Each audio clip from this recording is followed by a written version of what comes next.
está em território livre.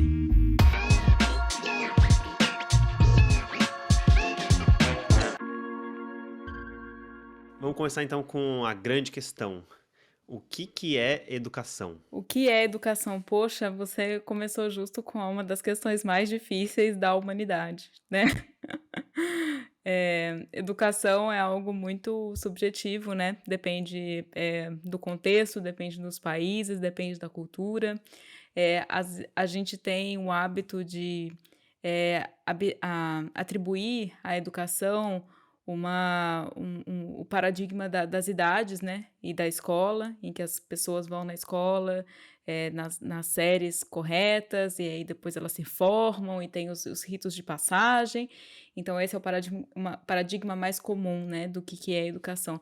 Porém, educação pode ser muito mais amplo do que isso, e né? E aí isso foi algo que o Brasil viu muito com base nos escritos lá, de Paulo Freire, né, em que ele começou a andar pelo país e ver como que a educação informal também informava as pessoas, né? E aí sim ele deu uma definição muito boa que é aprender a ler o próprio mundo, né? São habilidades que você aprende, que os humanos, as pessoas, os cidadãos aprendem de modo contextualizado, ou seja, na escola ou numa comunidade, mas que os permitem, né, para ler o próprio mundo, os emancipam para ter concepções e perspectivas pessoais sobre o universo em que habitam.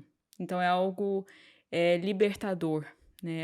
É algo que todo humano tem o direito, né, de passar por, de desenvolver, porque é algo libertador. É, Existe escola sem educação ou educação sem escola? Existe escola sem educação ou educação sem escola? Poxa, existe, existe. Existe todos os tipos de formato de educação e escola, de espaços educativos, espaços pedagógicos e experiências formativas que a gente pode imaginar. Desde ir de fato numa aula ou ir até um supermercado da sua comunidade e aprender a ler as palavras, a contar os números dos preços, né, e visitar uma nova cultura, um outro grupo populacional distante do seu e aprender com modos que para você são estranhos, né, que para a gente podem ser estranhos ou não comuns. Então, a educação ela pode se dar em tantos formatos e em tantos contextos, e é isso que é importante a gente entender, principalmente em um mundo que convém a educação de forma como foi desenvolvida nos países do norte, né, na Europa, nos Estados Unidos. E aí quando a gente vai para outros países, né, que são também do sul global, a gente entende que existem todos os tipos e formas de educação e escola possíveis, né? E a educação, por muito tempo, ela foi encarada como a habilidade de ler e escrever, né? E também como uma qualidade, né? Você tem educação, você é uma pessoa educada, uma qualidade das suas boas maneiras, né? Só que essas qualidades, essas percepções são muito com base na nossa ainda cultura colonial, né? A colonial no sentido de importar concepções das nossas próprias práticas que são concebidas em outros países, né, que são concebidas no continente europeu ou nos países do norte global, que a gente chama, né? A gente importou isso porque nos foi imposto ou porque era um modelo que estava acrescentando muito naquelas sociedades e aí a gente teve a necessidade de realmente tentar copiá-los e acabou ficando? Como é que você enxerga isso? Olha, a maneira como essa importação acontece é algo muito particular de local para local, né? Em geral, se constrói uma narrativa de que as pessoas devem começar a ler e escrever, porém, até as tarefas de ler e escrever são narrativas que foram construídas ao longo dos anos, que não foi algo instantaneamente que foi trabalhado, né? Então, se a gente pega ali com a Revolução Industrial, um dado interessante é que na Inglaterra, os trabalhadores das fábricas, né, durante a primeira Revolução Industrial, eles eram ensinados a ler, mas não a escrever. E por quê? Porque eles precisavam, entender o que era escrito nas instruções de trabalho. As instruções eram escritas em um papel em que os trabalhadores pudessem ler. Porém, não eram ensinados a escrever. Por quê? Porque escrever era considerado uma tarefa supérflua. Era melhor que eles se focassem em atividades técnicas e não na escrita, que a escrita ela é criativa, né? Então era melhor que essa atenção fosse detalhada no próprio trabalho e não na parte da escrita. Com o desenvolvimento, né, da economia, a escrita foi incorporada e com isso as escolas também passaram assim, a incorporar esse paradigma da escrita e da leitura. Mas o modo como a gente importa educação, até para os países do norte global, né, é muito baseado também na fundação filosófica, né, se a gente está falando do Ocidente, na fundação filosófica da educação ali na Grécia Antiga, né, em que que tinha primeiro o paradigma da educação de 1 para 1, em que cada mestre tinha um tutor.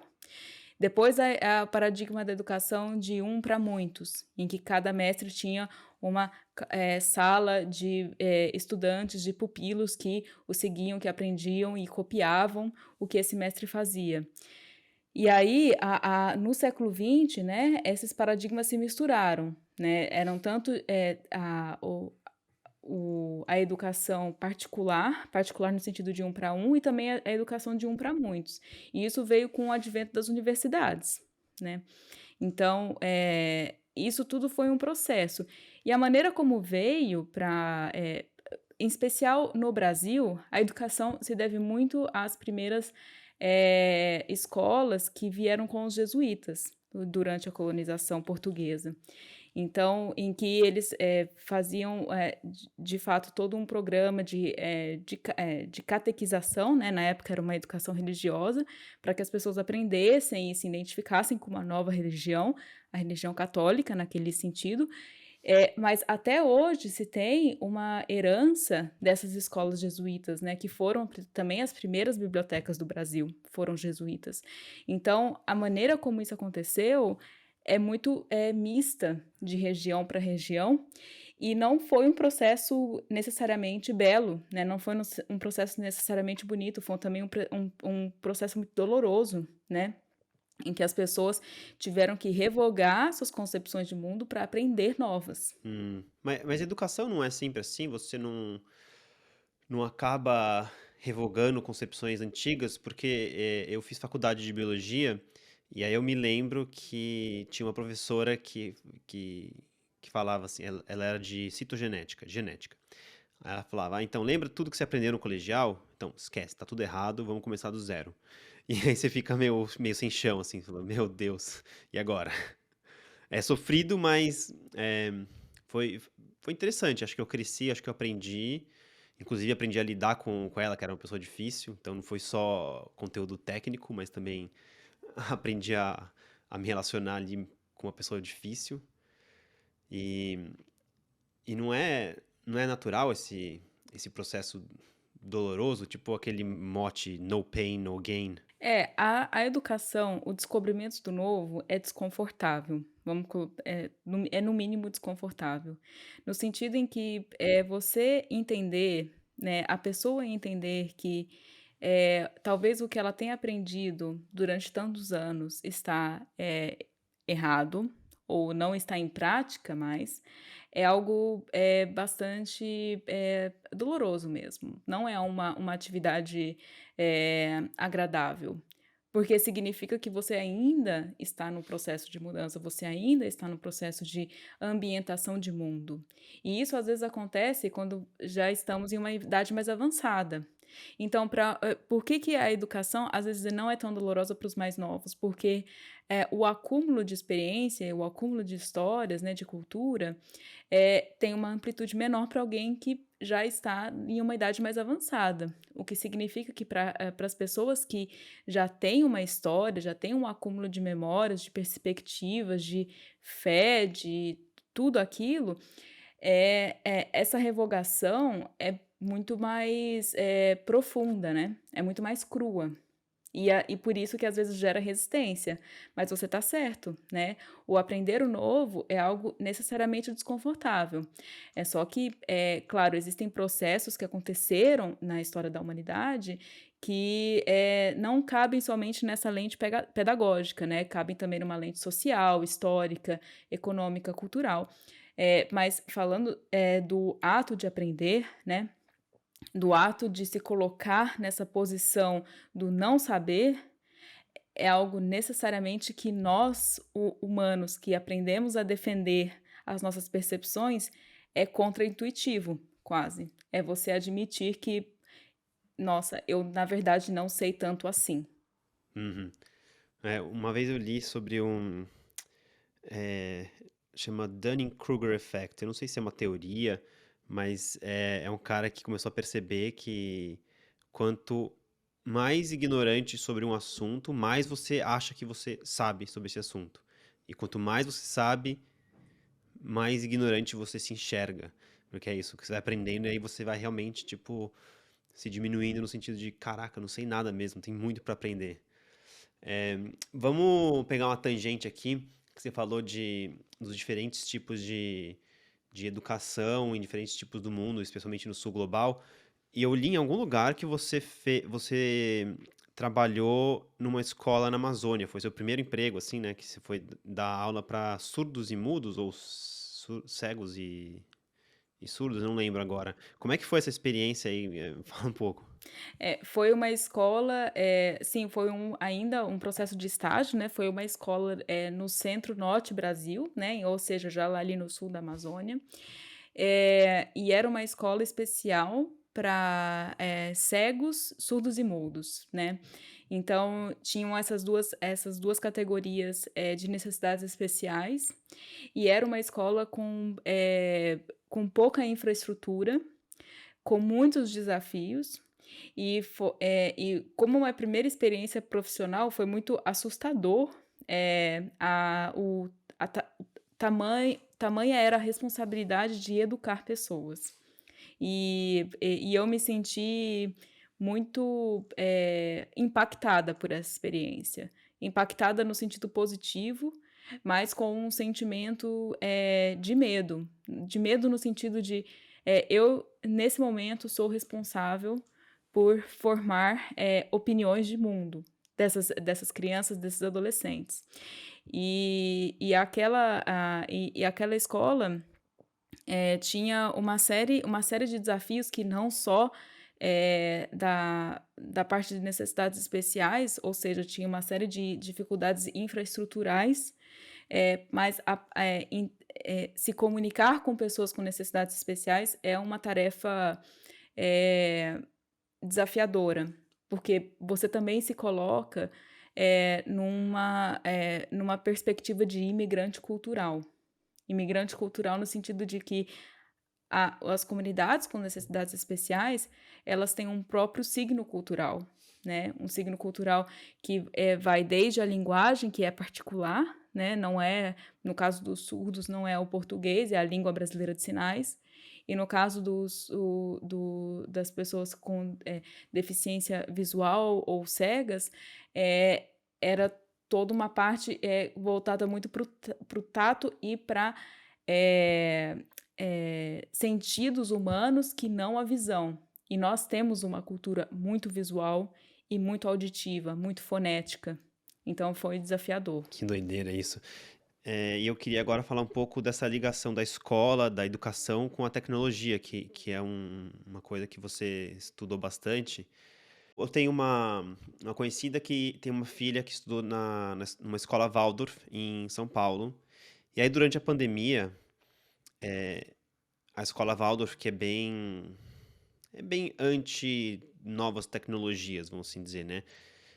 Eles tiveram muita dificuldade em se adaptar durante a pandemia, que tinha que ter aula online ou não tinha aula. e aí alguns recusaram a dar online, então começou a ficar muito caótica e aí a escola foi esvaziada. Os pais resolveram tirar os alunos da escola Waldorf, que sempre foi considerada uma escola relativamente de sucesso, em São Paulo, pelo menos. E, e aí eu queria saber como é que as novas tecnologias que estão crescendo muito rápido podem impactar o ensino e como é que esses diferentes tipos de ensino e de escola podem se adaptar. Eu tenho um caso, né, que me traz toda a motivação para estudar a tecnologia, que foi justamente nessa escola, para alunos com necessidades especiais, o que, nós às vezes os chamamos de super estudantes, né, porque são, estudantes com habilidades especiais, né, como se fossem super-heróis. A atividade, né, nessa dificuldade de falar sobre a tecnologia, em língua de sinais ou mesmo de forma não visual, né, no caso das crianças e adolescentes cegos, me rendeu o desafio de como que eu explico a tecnologia. E aí, em uma dessas oficinas, né, eram com os adolescentes, surdos, e fizemos uma oficina de desenho em que eu precisava entender o que eles entendiam por tecnologia antes de falar de tecnologia com eles. Se eles já tinham algum tipo de concepção do que é a tecnologia. Então a gente fez uma oficina sobre desenhar o futuro, desenhar tecnologia, desenhar um computador, o digital, né? Desenhar a internet. Isso pra mim já é difícil, imagine pra alguém que não enxerga. Exato, né, era com os adolescentes surdos, né, então assim, com os adolescentes cegos nós fizemos, oficinas de escultura, né, e também de movimento, de movimentação corporal. Com os estudantes surdos, nós fizemos uma oficina de desenho, porque era uma coisa que eles gostavam bastante, e aí em certo ponto, um deles, uma garota, para ser muito, precisa, virou para mim e perguntou: "Por que que você está pedindo para a gente desenhar coisas invisíveis?" E aquilo me eu fiquei sem palavras, eu não sa sem palavras e sem gestos para respondê-la, porque eu não sabia como respondê-la. Por que que eu estava pedindo para desenhar coisas invisíveis. E foi só naquele momento que eu entendi que a tecnologia, a boa parte da sua dificuldade, do seu desafio, é a sua invisibilidade. Nesse momento, nós estamos aqui, cada um de nós em um lugar, né? Estamos em países diferentes e nós temos as tecnologias entre nós. O que que nós vemos? Os dispositivos. Nós não vemos algo mais do que isso. Nós não vemos os sinais, a própria internet, como que esses sinais chegam, como que eles vão. E essa invisibilidade traz uma camada de complexidade que, até para nós que somos especialistas sobre o campo, é difícil de abstrair. Então, imagine que, para as pessoas que vão trabalhar tecnologia pela primeira vez, ou mesmo, né, de forma bastante localizada, é um desafio. E aí elas acabam se apoiando em definições que não necessariamente são delas, mas são definições que ao menos provém algum tipo de explicação de por que que aquela atividade está sendo, pedida daquela forma. Por que que agora a gente tem que, fazer reuniões sobre, o Zoom, mas, a gente consegue ver a tecnologia do Zoom ou né, Google Meet ou Microsoft Teams? Não, a gente vê o software, a gente vê o hardware, mas todo o resto por trás a gente não vê. E a questão da invisibilidade, ela é ela não é um paradoxo somente da tecnologia. Você lembra daquele conto A Roupa do Imperador? Né, que é uma história, dinamarquesa, se não me engano, em que o imperador, pedia, pra fazer uma roupa especial, em que as pessoas, em que as pessoas o veriam de forma única no mundo. E aí, o alfaiate, né, sendo muito esperto e querendo, né, se livrar da tarefa de fazer uma roupa muito extremamente única, falou para o imperador: "Eu fiz essa roupa, ela é invisível. Só os tolos não a veem. Aqueles que são espertos a veem." E aí o imperador, com medo de parecer um tolo, falou: "Não, eu a vejo." Mas não tinha roupa, era uma roupa invisível. Então, por todo momento, ele estava nu, né, com as roupas de baixo. Mas ele não revelava que não havia, porque tinha medo de parecer tolo. E isso foi todo né, um artifício feito pelo alfaiate. E às vezes nós nos comportamos dessa forma com a tecnologia, né? Nós, com medo de parecermos tolos, nós falamos, não, a tecnologia é isso, nós a definimos, nós colocamos, em categorias, colocamos, né, em vários tipos de abstrações, porém a verdade é que boa parte de nós não vemos a tecnologia, e essa é uma das suas grandes dificuldades. E por ela ser invisível nesse sentido, você acha que é por isso que tem muita resistência também, em adotar as tecnologias no ensino? Olha, a resistência de adoção da tecnologia do ensino, ela é boa parte por conta dessa invisibilidade, sim, porém ela tem muito a ver também com uma tendência humana de resistência a mudanças, né. Nós somos, seres, né, nós somos animais que tendemos à inércia, né. A inércia é o que é, né, segundo a lei de Newton, eh, que se alguma coisa está como está, não a interrompa, não a pare, deixa continuar que eventualmente, né, isso continuará ou parará por alguma força maior, ou seja, uma barreira. Então, como seres, né, que tendemos a estar aí, em uma inércia constante, né,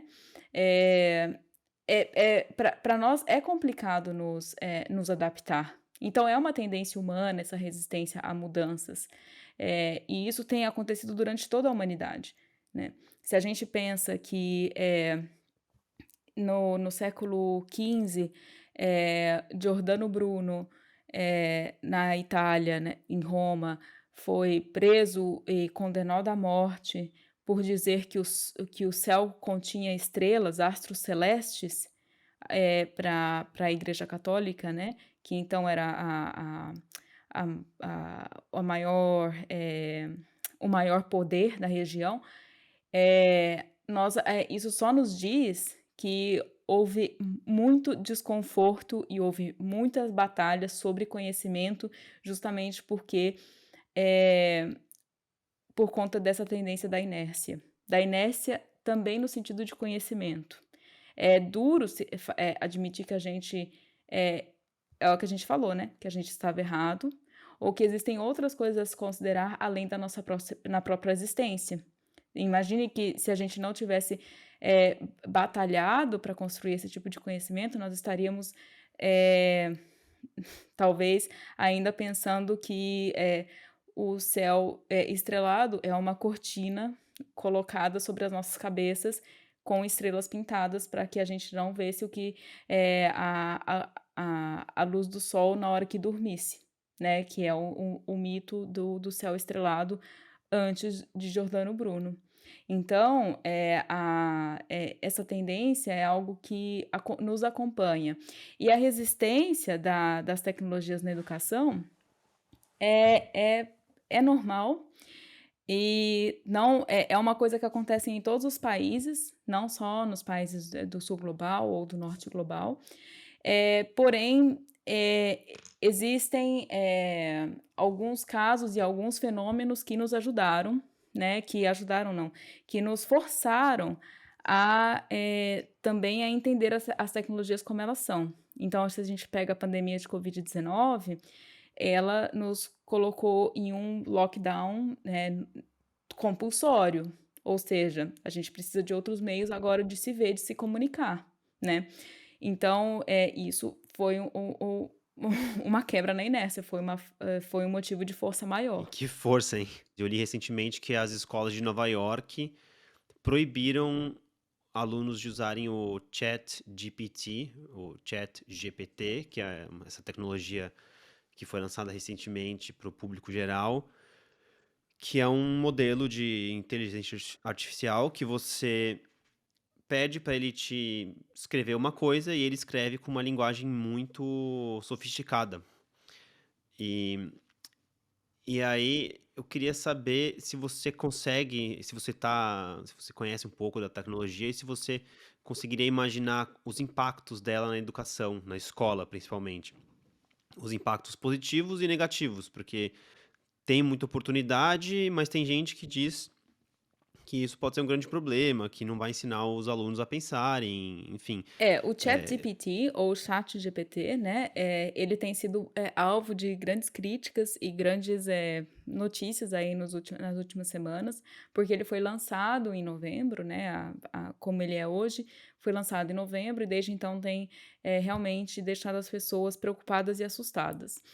Porém, se a gente fizer um panorama que na década de 80 ainda existiam escolas de ascensoristas, que na década de 90 ainda existiam, escolas eh,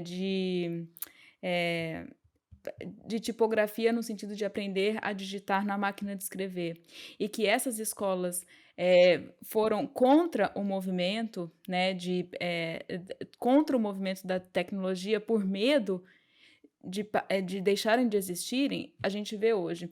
Eh, Nós temos ascensoristas em todos os prédios que a gente vai, num dia de trabalho ou mesmo, num final de semana ou mesmo durante a semana? Não, né. Ascensorista se tornou uma profissão obsoleta.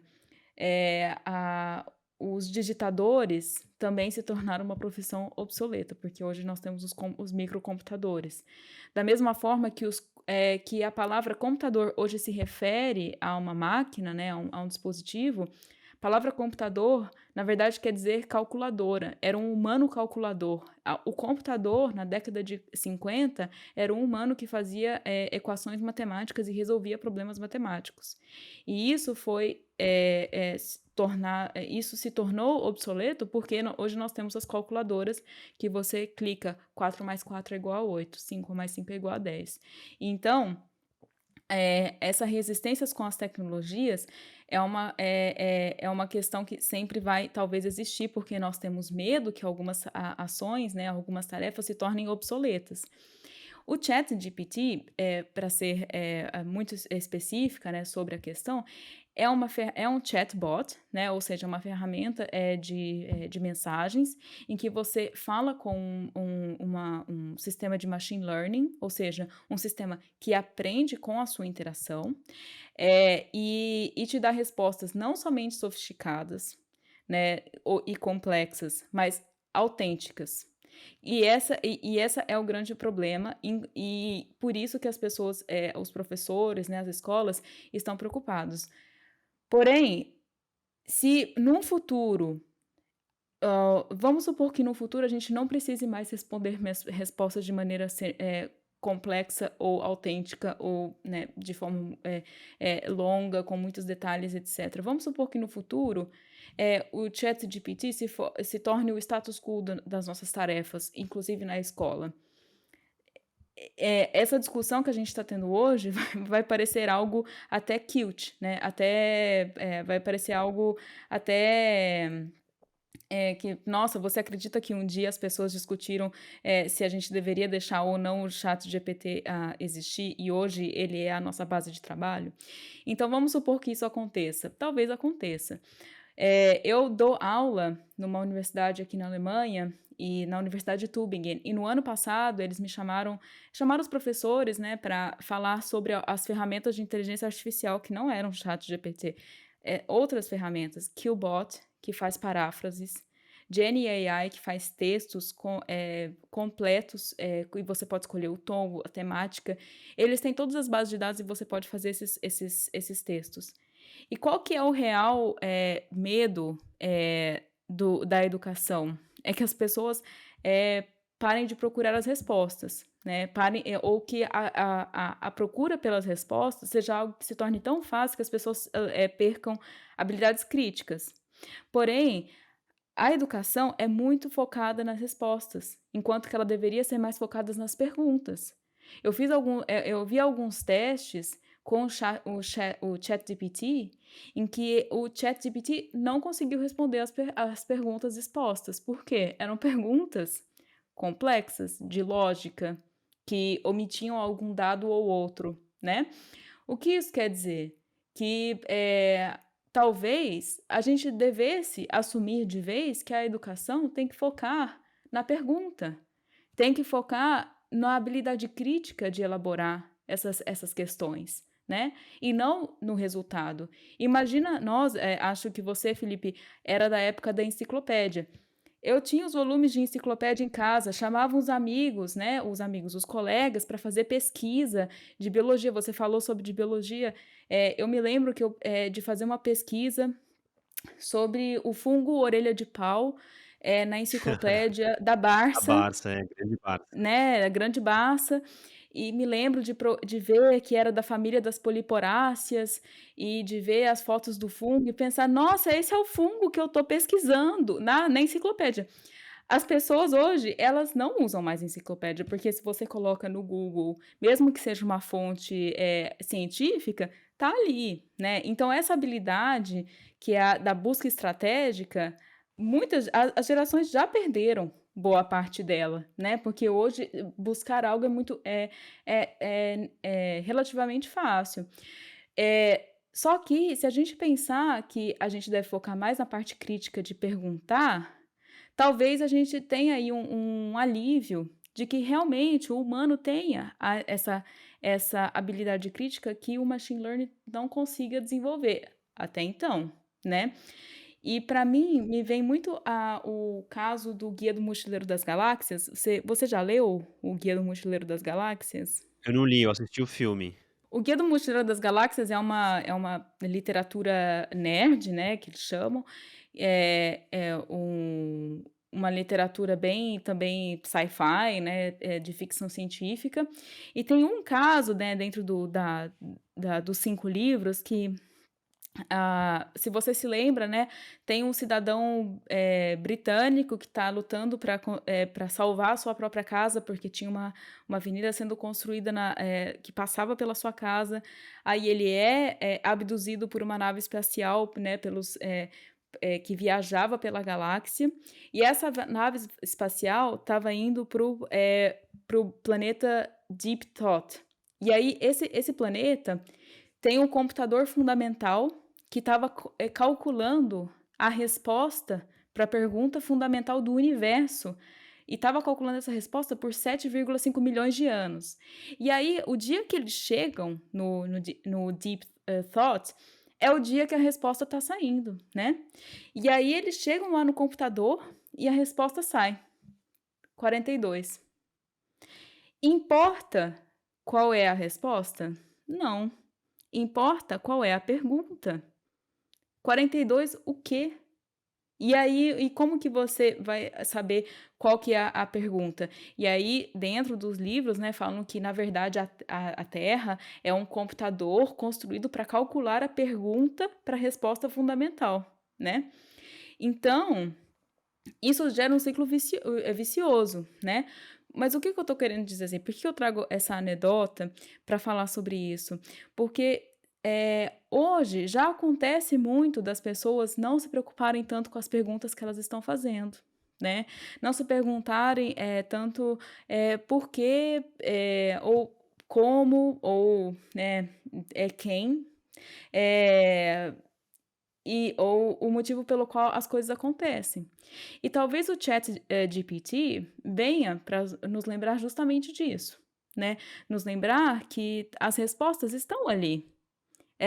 Mas, e talvez uma resposta muito boa seja para uma pergunta muito boa. Você fazer pergunta é uma habilidade, então quanto melhor você faz a pergunta, melhor vai sair a resposta. Inclusive, para tudo, se você quiser escrever um código, você não sabe programar, mas você quer fazer um aplicativo. Então você tem que saber, não fazer a pergunta, mas você tem que saber dar as instruções, que é mais ou menos como saber pesquisar no Google, por exemplo. Que é mais ou menos uma pergunta, não é uma pergunta literalmente sempre, mas é um raciocínio que você tem que fazer para poder extrair uma informação que você não sabe, né. Exato. Mas uma coisa que eu estava pensando, será que isso não pode fazer com que volte o papel daquele professor autoritário que sabe de tudo, lá da educação mais primordial, em que a inteligência artificial, por exemplo, ela vai tirar um pouco a subjetividade humana. Não tem o que discutir, porque a resposta está aqui, ó. Você pergunta e a resposta está sendo dada pelo, enfim, pelo programa XPTO aí. É, a inteligência artificial, ela traz vários cenários, né. Na verdade, a inteligência artificial é uma coisa bem, não é tão recente assim. Um dos primeiros estudos feitos com inteligência artificial é da década de 50, e foi o famoso Alan Turing, né, que, fez o que chamava o teste da imitação, né, que é inclusive o nome do filme, em que basicamente, ele fazia resposta ele fazia perguntas e dependendo da resposta, ele determinava se quem tinha respondido era um humano ou uma máquina. Então pensa que em 1951 isso já existia, né. Ou seja, essa, a possibilidade de que máquinas estão dando respostas, né. Ainda, e a questão do chat GPT vem também depois daquele engenheiro, com a máquina Lambda, em que a máquina o convenceu que ela tinha sentimentos, né. E então, a inteligência artificial, ela traz uma série de paradigmas que podem parecer assustadores, mas se você tem um sistema que é capaz de aprender como humanos, ou como, não como humanos, mas de forma semelhante aos humanos, isso quer dizer uma série de desafios, mas também uma série de possibilidades, né. Por exemplo, a possibilidade que talvez, num futuro não tão distante, você possa ter, cirurgias feitas por nanotecnologia que tenham 100% de sucesso. E que, né, da parte médica, ou mesmo casos, judiciais em que também tenham 100% de, justiça, porque foi uma máquina defendendo de forma lógica, né, o seu o seu cliente. Isso já aconteceu, na verdade, né, eles colocaram uma inteligência artificial para gerar uma defesa de uma pessoa que tinha sido presa. Então, isso assusta porque a gente, tem ainda a dimensão do trabalho técnico, né, do trabalho técnico humano. Mas para mim, a real questão da inteligência artificial e do machine learning, né, e da parte dos dados, é mais uma questão ética de como que essas bases de dados são estruturadas e como que isso reverbera, nas no na nos no próprio nos direitos de mercado de trabalho, né. Eu não sei se você acompanhou, mas, nas últimas semanas, né, eles descobriram uma empresa que é parceira da OpenAI, que é a como que chama mesmo? Eu acho que chama SamaSource, no Quênia, que, denunciou vários, tipos denunciou que os trabalhadores dessa empresa eram super mal pagos, menos de $2, por hora, né, para reagir a vídeos, reagir a conteúdo e fazer o input dessas reações na máquina. Para quê? Para que o sistema reconheça conteúdo, conteúdo de ódio, né, conteúdo ilegal, conteúdo, violento, e para que o próprio sistema aprenda o que são esses conteúdos que não são legalizados ou que não são, recomendados para certos públicos ou para nenhum público, né, dependendo do conteúdo. E a reclamação era de que a forma como essa base de dados aprendeu foi, nas costas de trabalhadores, que eram super mal pagos e que sofrem, por questões, psicológicas, porque eles têm que ver milhares de conteúdos, violentos, milhares de conteúdos de ódio todos os dias para dar um input nesse sistema, né. Tipo uma mineração de dados, assim. É uma mineração de dados, porém usando pessoas, reais. Só que isso é uma questão com todas as Big Techs. A Microsoft, a Apple, o Google, todas usam esse sistema de outsourcing, da curadoria humana, para que eles recebam a maior quantidade de feedback humano, de curadoria humana possível por minuto, né. E isso acontece em países, como os países africanos, ou como países do sudeste asiático, ou até como países da América Latina. Então, a questão do ChatGPT não me assusta a nível educacional, porque eu acho que a nível educacional a gente tem que se orientar para as profissões do futuro. E talvez as profissões do futuro não nos peçam de criar respostas tão sofisticadas assim mais, né?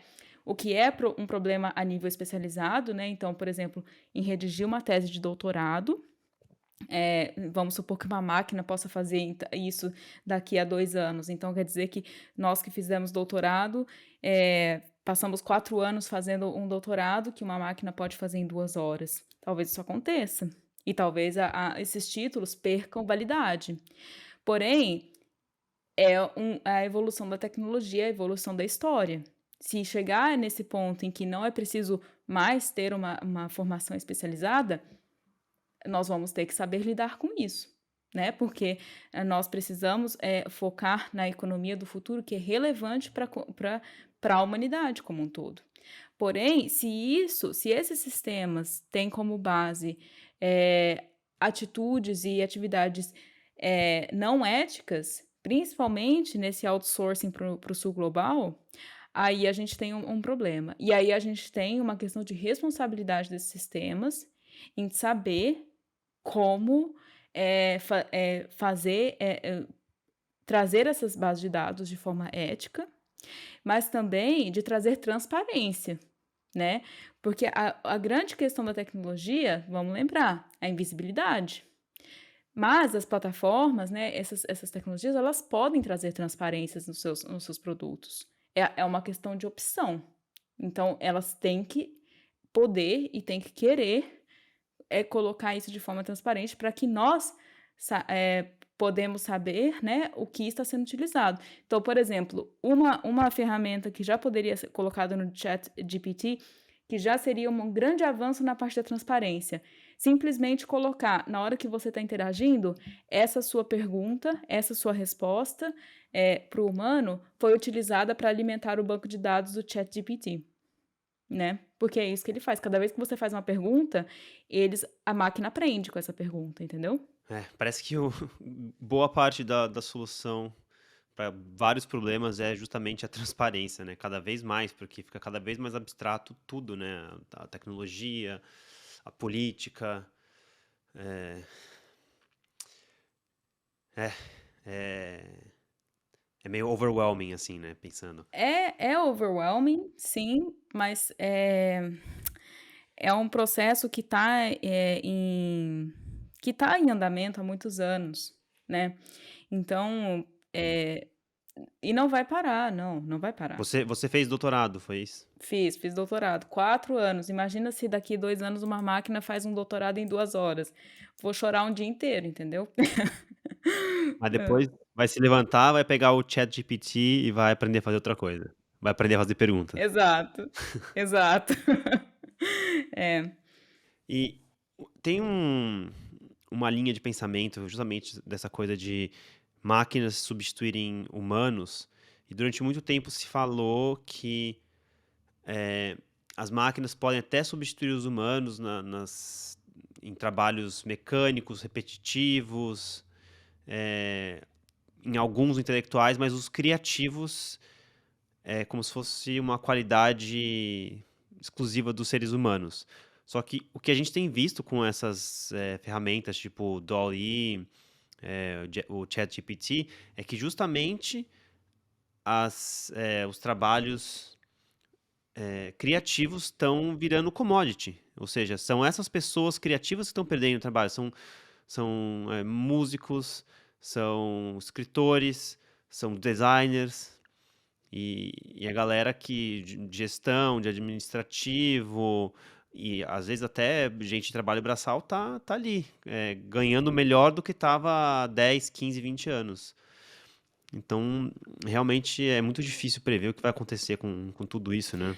É difícil prever. Assim, realmente, essa reinvenção que o humano vai ter que passar, ou está passando já, eh, não é fácil, porque nós temos ainda os mesmos paradigmas, né, de educação, de economia, de família, que existiam, não sei, 50 anos atrás, né. Alguns eventos na nossa história contribuíram para que isso se alterasse, porém existem coisas que não se alteraram. Então é desafiador, né. E e aí, vai chegar um momento, pelo menos eu penso que vai chegar esse momento, em que a força de trabalho humano talvez se torne completamente obsoleta, né. E aí? Se todos os trabalhos que existem no mundo podem ser feitos por máquinas, e o que cabe ao humano então fazer, se todos esses trabalhos, todas essas atividades podem ser feitas eh, por softwares ou por machine learning, que estão aprendendo a todo momento de forma super eficiente, que nós, eh, colocamos um tempo e também uma subjetividade para aprender. Então eu acho que nesse momento, né, em que a gente está, conversando sobre isso, talvez valha a pena a gente pensar qual que serão as tarefas humanas para o futuro, né. Então, outro dia eu li um artigo, sobre, se daqui para frente as famílias, delegariam a tarefa de cuidar dos filhos ao invés de, pessoas que auxiliam, né, a máquinas, né. Você delegaria a tarefa de cuidar do seu filho enquanto você vai, não sei, trabalhar, a uma máquina? Você delegaria uma classe de crianças de 3 anos a uma máquina que pode simplesmente entretê-los, com algum tipo de atividade? Então, esse tipo de reflexão é algo que a gente já tinha que estar fazendo, né. A luta contra esse progresso, a história nos mostra que o progresso ele vem, queira os humanos ou não, né, que o desenvolvimento ele vem, tecnológico e também social. Então, eh esse momento, né, em que a gente está ainda nesse começo dessa quebra de paradigma, eh, a é um momento que a gente tem que pensar. E qual que então vai ser a minha tarefa para o futuro, né? Vamos pensar que, e se daqui 5 anos, uma máquina puder dar essa mesma entrevista que eu estou dando e outra máquina pode fazer as perguntas que você está me fazendo. O que que Beatriz e Felipe vão fazer então? Consumir e consumir. Exato. Então, assim, eu acho que, eh esses panoramas, eles têm que servir para a gente tentar também se reinventar, né. Se reinventar no sentido de pensar, futuros alternativos, né. E e foi o que aconteceu com várias profissões até hoje, né. Pense na própria agricultura, que a agricultura foi praticamente toda substituída por máquinas, né. Então, como que os humanos se reinventam com esse avanço da tecnologia, né? E como que a educação ela tem que reverberar a valorização da ação humana, contra a tecnologia. Então, no caso do ChatGPT, sinceramente, eu não, obstruo estudantes a utilizarem essas ferramentas, porque eu acho que, inclusive, daqui para frente, essas ferramentas vão ser parte de portfólio de vários trabalhos. Então é como, você realmente ter que treinar isso, porque talvez algumas profissões te peçam esse tipo de habilidade. Porém, o que que nós perdemos quando nós temos respostas automáticas, né, ou respostas encontradas de forma muito fácil? Essa autenticidade na narrativa, né. Então hoje, se você me pergunta, como que Horkheimer e Adorno escreveram a Dialética do Esclarecimento, que eu demorei quase um ano para ler, eu sei te falar. Porém, se eu perguntasse isso para o ChatGPT, ele me responderia, né, como que foi a relação entre Horkheimer e Adorno na Dialética do Esclarecimento. Porém, se eu posso entregar um trabalho, eu posso entregar um livro, eu posso entregar um material. Mas na hora de falar de forma autêntica, de forma humana, né, sem, o auxílio, de sistemas, aí eu vou ter uma dificuldade. Então talvez o que a gente tenha que fazer um pareamento, das habilidades autênticas, né, para que as pessoas não percam, né, para que os estudantes não percam as habilidades narrativas, né, de contar aquilo que eles aprendem, né, de contar as situações e trazer, né, essa autenticidade humana no dialogar, no debater, né. Mas, eu não me oporia completamente ao uso dessas ferramentas não. Hum.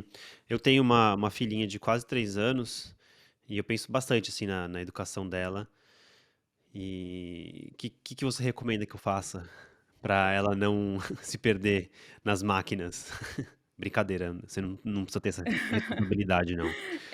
Assim, pra que vamos falar agora da pequena infância, né. A pequena infância, ela é de fato uma fase crítica, porque no começo, né, da nossa vida humana, a gente ainda está construindo as faculdades cerebrais. E essas faculdades cerebrais, elas têm camadas, né. Então, quando nós nascemos, nós não temos ainda o nosso corpo feito. Existem, sistemas do nosso vamos supor que a gente é um computador, uma máquina. Existem sistemas que ainda estão em formação. Então, o motivo pelo qual, por exemplo, alguns bebês têm cólica é porque, né, as bases intestinais ainda estão se formando, né, não está tudo pronto. Então, os bebês, eles têm esse desconforto por conta disso. A mesma coisa acontece com o cérebro, ainda está em formação. Qual que é a questão, né, do uso excessivo de tecnologias, na infância muito cedo, né, de forma muito também muito excessiva. É justamente porque a tecnologia ela tem um uma característica, de mobilização superficial, né, das faculdades mentais. Então, quando eu estou olhando em uma postagem no Instagram, no LinkedIn, que eu passo de forma muito rápida, por que que isso tem menos superficialidade, tem menos profundidade, do que uma leitura. Porque nós aprendemos também pelo tato, pela tridimensionalidade das coisas, né, e também pelo tempo em que a gente leva dedicado a uma certa tarefa. Então vamos supor que para eu abstrair uma caixa, eu estou pegando aqui numa caixa, que tem, né, é tridimensional, tem 8 lados, né, tem alguma coisa escrita e tem uma textura, e tem uma série de dados, né, que a tecnologia, né, as telas não têm, né. Essa própria profundidade, né, que o cérebro precisa para se desenvolver, as tecnologias não oferecem, na maioria das vezes, né, falando agora das redes sociais ou das imagens em telas. E para as crianças, é importante que elas tenham essa profundidade da formação das faculdades mentais, né. E muitas crianças, quando elas, ficam, por exemplo, vendo muitas coisas nas telas, às vezes, isso é prejudicial, porque existem certas coisas que é melhor que elas tenham contato, de forma até táctil, né. Então, vamos supor, cores, né, ou texturas, ou odores, né, que são os sensos. Os sentidos humanos, eles servem para ensinar o nosso corpo a reagir, para alimentar o nosso conhecimento, né. Então e alimentar também como a gente se constrói.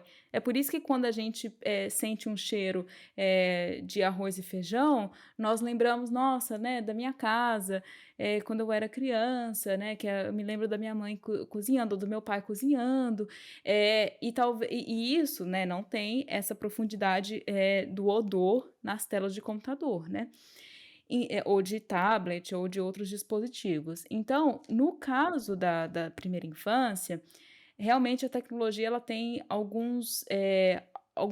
uma complexidade a mais, né, mas isso vai até os 14 anos, né, que aí a partir dos 14 anos já se tem aí uma total profundidade de mundo em que você sabe, por exemplo, que, um vidro, na hora que você vai tocar no vidro, se ele, né, tiver num ambiente, se tiver num ambiente fresco, o vidro vai estar ligeiramente, fresco também, né, vai estar um pouco gelado. Que o gelo, né, quando em contato com a pele, é gelado, mas, né, queima. Então esse tipo de abstração a gente já tem, né, completamente até os 14 anos. Então depois dos 14 anos não tem tanto, não tem tantos efeitos. E o que acontece, né, vamos supor que uma criança acesse demais tablet, aí na primeira infância, ela pode até sofrer com a atenção dispersiva, né, em que, por essa falta de profundidade, as faculdades cerebrais elas não conseguem se formar de forma profunda, e aí ficam muito dispersas, né, não conseguem focar, prestar atenção, né, e tem uma série de outras questões. Então, por isso que no caso, né, de crianças e pré-adolescentes, é um assunto um pouco mais complexo, né, não entra só na parte do que a gente vê de educação, não s ou que a gente pensa sobre o futuro digital e etcétera. Ai, que que loucura. Eu mesmo percebi que a minha capacidade de concentração diminuiu muito, assim, nos últimos anos, e agora eu tô fazendo um baita exercício, assim, de tipo, evitar ficar abrindo redes sociais, especialmente se é uma coisa automática. Então, tô até, tipo, me beliscando assim, não, você abriu, por que que você abriu isso aqui? Não tem nenhuma mensagem importante pra você ver agora, deixa pra lá. Mas que nem você falou, uma coisa que a gente vai ter que aprender a lidar. E acho que como as redes sociais são novas, a gente ainda tá apanhando, mas acho que a gente vai acabar dominando e dar a volta por cima. Com certeza, assim, eu acho que essa narrativa da tecnologia como vilão é uma coisa muito da literatura, de ficção científica, da década de 40 e 50, né, então, né, Eu, Robô, o próprio Guia do Mochileiro das Galáxias, 1984, né, do George Orwell, são, o mesmo, Admirável Mundo Novo, do Aldous Huxley, são narrativas de uma visão pessimista sobre a tecnologia, né. E no fundo, se a gente olha numa perspectiva humana, da história humana, a tecnologia só assim, não só, mas em grande parte traz muitos benefícios para a nossa vida, né. Olha, vamos supor que hoje, existe toda uma população, que tem, 10 centímetros a mais de altura do que, 400 anos atrás, porque as pessoas estão melhor nutridas. E isso acontece porque existe mais variedade de nutrientes, disponíveis para serem consumidas. E isso acontece também por uma evolução tecnológica. Então a gente, de fato, tem até questões biológicas que acontecem, né, por conta do avanço da tecnologia. E essa, entendimento da tecnologia de forma pessimista é algo muito é algo muito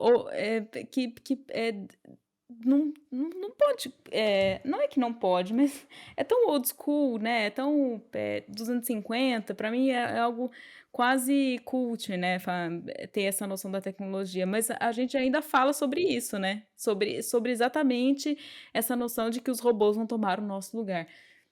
Não, né, é A assim, distopia também, ela tem esse lado de pelo menos eu sinto isso, né, que me dá uma curiosidade de viver em um mundo distópico, onde as máquinas tomaram conta, mas acho que também grande parte por causa da literatura mesmo. Então, é, não sou tão pessimista assim, mas confesso que me atrai um pouco. assim, se a gente pega, por exemplo, aquele romance do William Gibson, Neuromancer, é um romance um tanto pesado, né, assim, no sentido descrevendo a tecnologia, né, e os impactos cerebrais. Eh, a gente tem que olhar, né, esses avanços, né, também do quanto a gente se beneficiou deles. É muito muito hipócrita, nós pensarmos somente nesse lado, negativo, né. Então essa distopia, ela tem que ser dosada, inclusive na hora que a gente fala sobre essas tecnologias, né. Então colocar simplesmente as tecnologias como vilãs, né, o ChatGPT, ou sei lá, outro tipo de recurso, eh, talvez a gente sempre faça isso porque a gente foi educado numa cultura do sci-fi, mas vai cair por terra em certo momento. Hum. No fim vai dar tudo certo. Beatriz, muito obrigado pelo papo e aprendi bastante com você e até uma próxima. Legal, valeu Felipe, e qualquer pergunta, tamo aí. Gostei do papo também.